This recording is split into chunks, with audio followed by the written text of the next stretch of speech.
Balmao anga foli be o bɛɛ lajɛlen. Balmao bi mena bɔ ka hakilina jigi kɛ aw ye. Barisabu n delila ka video dɔ kɛ ka alerte kɛ malien den bɛɛ lajɛlen. N y'a fɔ aw ɲɛna n ko an k'an tension parce que n'an ma an kunnaja après IBK ça risque d'être IBK. N delila ka video dɔ kɛ. Bon balimaw n'i ye donna nata kow ye k'a fɔ ou bien n'i ɲɛ bɛ ko dɔ natɔ la yɔrɔ jan a ka kan i ma i ka bɔ i k'a ɲɛfɔ mɔgɔw ɲɛna hali ni solution ma sɔrɔ e bolo lala n'i y'a yira mɔgɔw la dɔ bɛ se ka solution sɔrɔ k'a nati an ɲɛ b'a la an bɛ constitution ko kɛlɛ la c'est vrai an kan k'o kɛlɛ kɛ fɔ a dan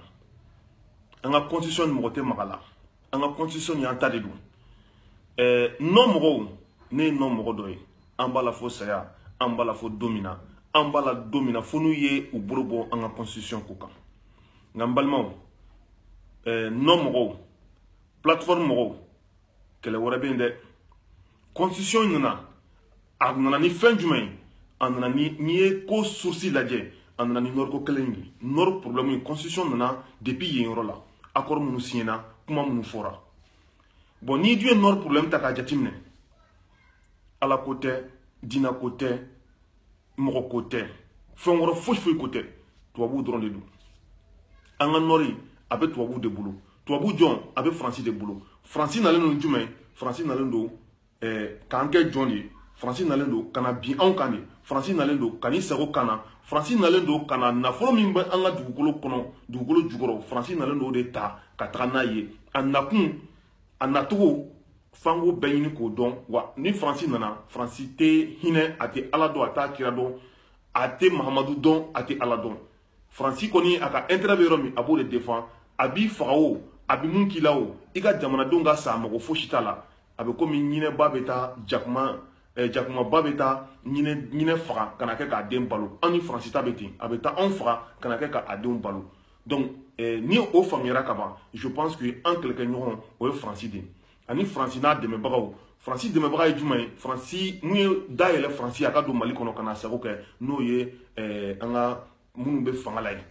IBK n'a a ka mɔgɔw olu minnu bɛ fanga la n'olu ye dayɛlɛ faransi ye olu an ka kɛlɛ fanba ye jumɛn ye ninnu fila an ye an sɛbɛ yira an ye an ka kɛlɛ kɛ IBK b'a dɔn cɔ an bɛ yɔrɔ min na komi bi de un IBK ale ye faransi ka intérêt défendbaga de IBK est le gouverneur de la France au Mali faransi ka représentant de don Mali la an y'o kɛlɛw kɛ wa bɛɛ b'o kalama wa an b'o kɛlɛ la wa an t'o dabila mais n bɛna adresser maliyɛnw na n bɛna fɛn min fɔ n ko après IBK ça risque d'être IBK kɛlɛ min bɛ Mali la n'o ye faransiyɛw ka kɛlɛ faransi y'a yira diɲɛ mɔgɔ la k'a fɔ k'u nana Mali de dɛmɛ nka maliyɛnw yɛrɛ b'a dɔn tiɲɛ tɛ wa diɲɛ mɔgɔ wɛrɛw fana b'a kalama ko tiɲɛ tɛ parce que n'i ye géostratégie lajɛ i b'a dɔn k'a fɔ y a pas un pays ami il y a que les intérêts donc ni an y'a dɔn k'an ka problème ye o faransi kelen je pense que faransi kɛlɛli o kan ka bɔ maliden bɛɛ la a cɛ a n'a muso diinɛ ko t'a la i kɛra diinɛmɔgɔ ye o i ma kɛ diinɛmɔgɔ ye o i kɛra chrétien ye o silamɛ o kafiri o bolisɔnna o n t'a dɔn n bɛna fɛn min fɔ mais a mana kɛ mɔgɔ o mɔgɔ ye a ka kan i ma i ka jamana in dɛmɛ a ka kɛlɛ la walasa k'a bɔ jɔnya bolo kan n'o ye faransi bolo faransi bɛ ka na jɔnya min kɛ anw fɛ yen n balimaw malidenw wulila k'a fɔ k'u bɛ taa sitting kɛ faransi ka ambassade da la yaasa k'a yira faransi la k'a fɔ ko faransi bɛ ka fɛn min kɛ anw fɛ yen jamanadenw ma sɔn a ma yanni u bɛ taga u sera plateforme mɔgɔw ma n'o ye an ka politiciens ye ka kuma ɲɛfɔ olu ɲɛna politiciens ko k'olu tɛ se ka taga nin na k'olu tɛ se k'u kunkolo bɔ nin na n balimaw a y'a da ɲɛkɔrɔ dɛ nka n b'a fɔ politiciens ɲɛna mali politiciens parti politique ɲɛmɔgɔw n b'a f'u ɲɛna adamaden i kekuya o kekuya i bobara mugu fila b'i kɔfɛ anw maliyɛnw population de kelen don instrument ye ninnu bolo misali la le 17 mai 2015 Musa Mara taara Mali nord la faransi ye mugu ci a manipulation bɛɛ faransi ye mugu ci e Musa Mara e tun ye premier ministre ye i wulila i taara an bɛɛ tugudi ko a hakilina la an bɛɛ ko hali sini a dusukasi banna k'a fɔ ko IBK e wulila ka taga IBK ma se ka ko kɛ ko ye an ko jeune de Musa Mara ye il a la tête sur les épaules a y'a baara mun kɛ a ye baara ɲuman kɛ mais bibina n'a fɔra ko o yo gɛn ko parce que ko taara Mali Nord la n'a fɔra bibina ko to o gouvernement kelen kɔnɔ je pense que n'a fɔra ko mɔgɔ kan ka ye première ligne na ka taa Mali France ambassade dans la Mali la a kan ka kɛ Musa Mara ye n'a fɔra ko mɔgɔ kan ka ye bibina mɔgɔ kan ka ye denmisɛnninw ɲɛfɛ bibina a kan ka kɛ fanga ɲininaw ye Umar Marko ninnu Cɛbilen Darame ninnu Sumala Sise ninnu Cheikh Modibo Jara Zumana Sako c'est-à-dire que mɔgɔ bɛ ka fanga nin ɲini olu de kan ka ye ɲɛfɛ ka sabu kɛ jumɛn sani i ka kɛ fanga ɲinina ye sani i ka kɛ parti président ye i ye maliyɛn de ye fɔlɔ i ye maliyɛn de ye wa a fɔra ko maliyɛn bɛɛ de a ma fɔ ko mɔgɔ ka bɔ mɔgɔ la mais n'i y'a ye ninnu ma se ka taga i bɛ ka siranna fɛn min ye k'i fara Faransi kan ninnu siranna o fɛn kelen de ye k'u kunkolo bɔ n balimaw ni an y'a hakili sigi ka hakili jagabɔ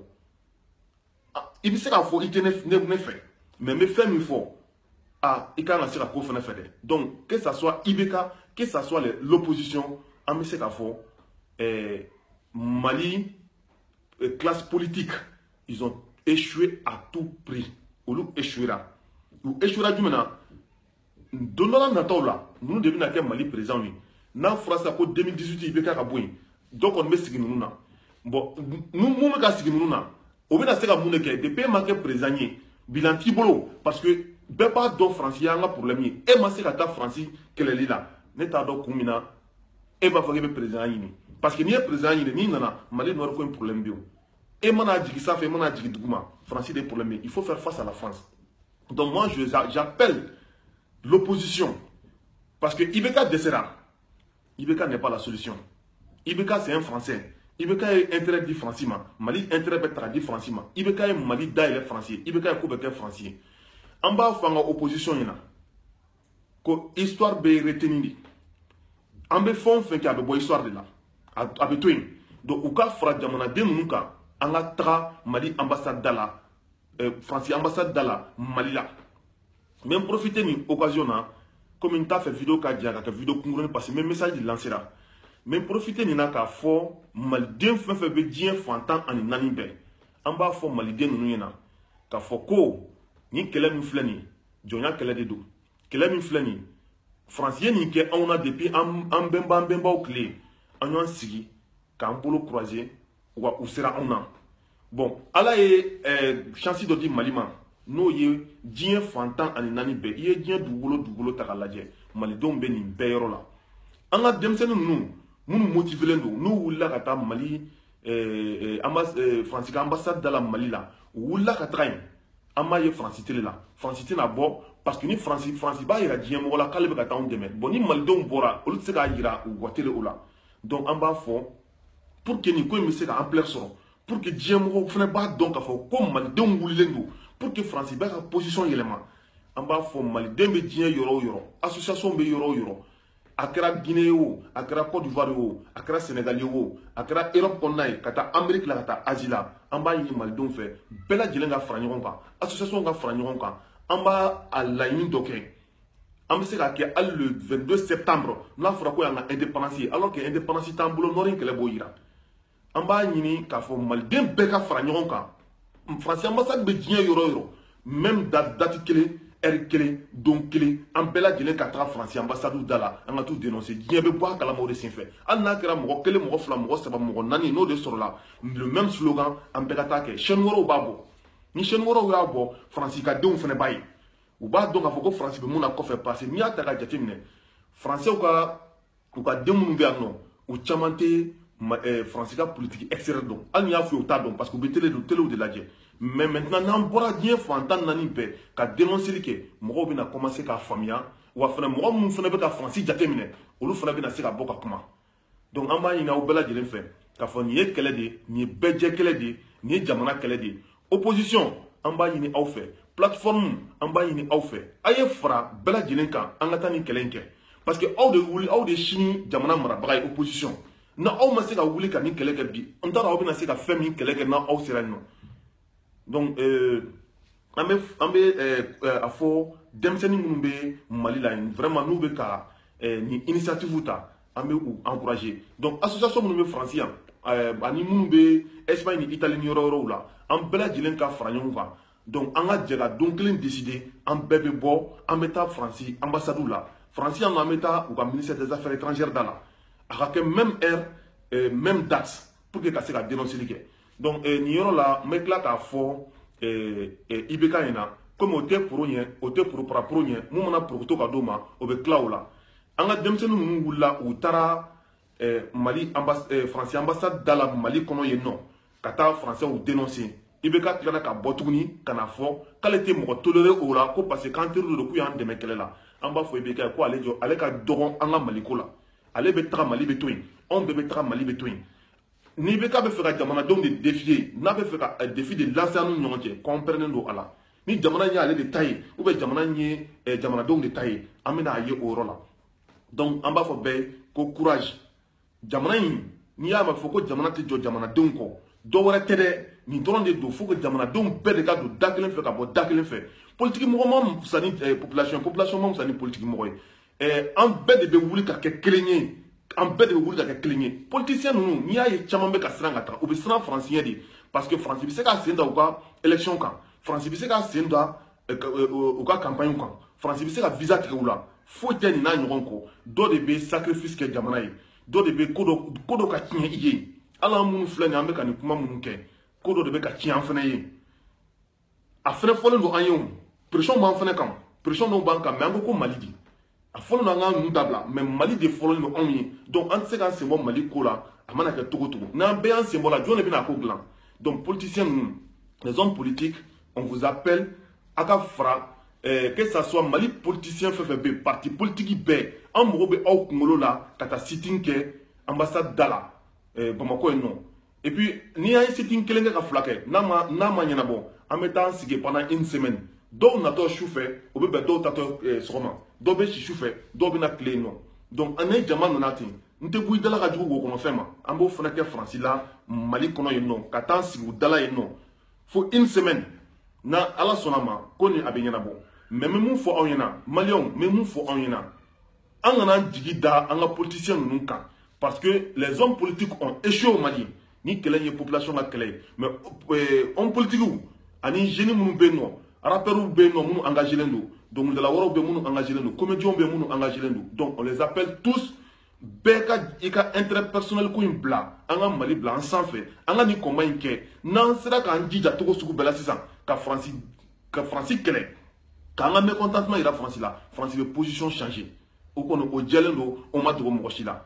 an ka sɔrɔsiw bɛ fagali minnu kɛ la ani ko minnu bɛ dala Mali sɔrɔsiw kan nord la ani an ka c'est-à-dire fɛn minnu bɛ kɛ aw yɛrɛ b'a bɛɛ kalama déjà nin ko ninnu tɛ se ka ban cogo si la a tɛ se ka ban cogo si la n'an ma wuli anw yɛrɛ ye ka taa Faransi dénoncer patrouille aérien bɛ Faransi bolo hélicoptère b'u bolo nord maîtrise bɛɛ b'u bolo a bɛɛ b'u bolo mais n'i y'a ye an ka sɔrɔsiw bɛ ka faga halisa il y a une manipulation de la France derrière donc o manipulation in an jamanadenw an b'a fɔ an ma sɔn de jamana bɛ se ka bɔ nɔgɔ la nin cogo de la n'o tɛ hali sini u bɛ an bɛɛ faga yen nɔ fo ka kuma tɛ taa yɔrɔ la donc balimaw an tun t'a fɛ video ka janya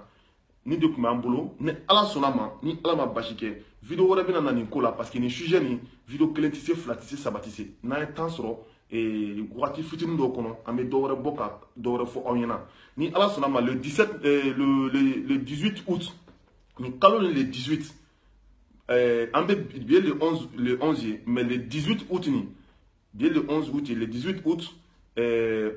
sitting bɛ Mali ambassade da la donc bɛɛ lajɛlen k'i jija ka se yen nɔ 14 heures de don bɛɛ lajɛlen k'i jija ka se yen nɔ minnu bɛ Mali la donc o de tun don k'a fɔ bɛɛ lajɛlen merci tout le monde.